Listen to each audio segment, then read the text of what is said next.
अपक्ष उमेदवार भाऊसाहेब भोईर यांच्याशी आपण आज खास गप्पा मारणार. निवडणुकीचा प्रचार शिगेला पोहोचलाय, शेवटच्या टप्प्यामध्ये आलोय आपण. त्यासाठी काय विजन घेऊन आला? माझे विजन नदीचे 3 नदी मुठा, पावना, इंद्रायणी नगर त्याचे गटर झालेले आहे.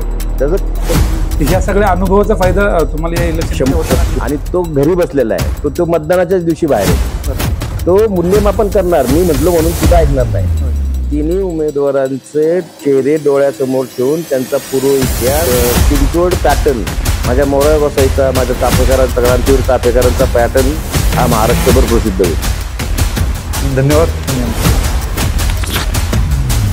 भाऊसाहेब भोईर म्हणतात चिंचवड विधानसभेमध्ये आता चिंचवड पॅटर्न. चिंचवड विधानसभा मतदारसंघाचे अपक्ष उमेदवार भाऊसाहेब भोईर यांची रोखठोक मुलाखत. विधानसभेचा प्रचार आता शेवटच्या टप्प्यात आहे. चिंचवड विधानसभा मतदारसंघाचे अपक्ष उमेदवार भाऊसाहेब भोईर यांच्याशी सिटी प्लस मराठी कार्यकारी संपादक अविनाश कांबीकर आणि मुख्य संपादक गणेश मोरे यांनी केलेली बातचीत. नमस्कार, मी अविनाश कांबीकर. चिंचवड मतदारसंघातील अपक्ष उमेदवार भाऊसाहेब भोईर यांच्याशी आपण आज खास गप्पा मारणार आहोत. सर नमस्ते. नमस्कार. निवडणुकीचा प्रचार शिगेला पोहोचलाय, शेवटच्या टप्प्यामध्ये आलोय आपण. आणि शेवटच्या टप्प्यामध्ये येत असताना चिंचवडमध्ये एकीकडे महाविकास आघाडी आणि एकीकडे महायुती या दोघांचे उमेदवार असताना अपक्ष म्हणून लढताना आपण चिंचवड विधानसभेसाठी काय विजन घेऊन आला? माझे विजन गेले 4 महिने मी प्रचार करीत आहे. त्या प्रचाराचा काही जे महत्वपूर्ण जे मुद्दे आहेत ते त्यांचा मुद्दा आहे. ब्ल्यूलांचा मुद्दा निवडणुकीच्या तोंडावरच काढतात. हे असले जे प्रश्न आहेत ना, ते मी एकही प्रश्न सोडणार. शिक्षणाविषयी आहे, पर्यावरणाविषयी आहे, नदीचे 3 नदी मुठा, पावना, इंद्रायणी नगर त्याचे गटर झालेले आहे. त्याच्या संदर्भात कोण काम करणार? का नुसतंच ब्रिज बांधायचा आणि मोठी मोठी कामं करायची? तर मी माझ्याकडे तयार आहे सगळं विजन.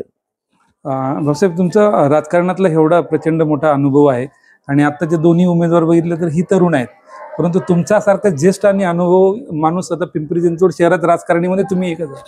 तर ह्या सगळ्या अनुभवाचा फायदा तुम्हाला या इलेक्शन शेवटी कसं आहे, चिंचवडचा मतदार हा कोणाला समजलेलाच नाही. बरोबर. तो अत्यंत सुज्ञ मतदार आहे. बरोबर.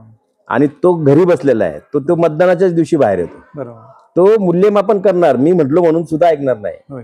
तिन्ही उमेदवारांचे चेहरे डोळ्यासमोर ठेवून त्यांचा पूर्व इतिहास, त्यांचं पूर्व कर्म, त्यांचा असलेला अनुभव, केलेलं काम, या शहरासाठी दिलेलं योगदान, या सर्व गोष्टीचं चिंचवडचा सुज्ञ मतदार मूल्यमापन करतोच.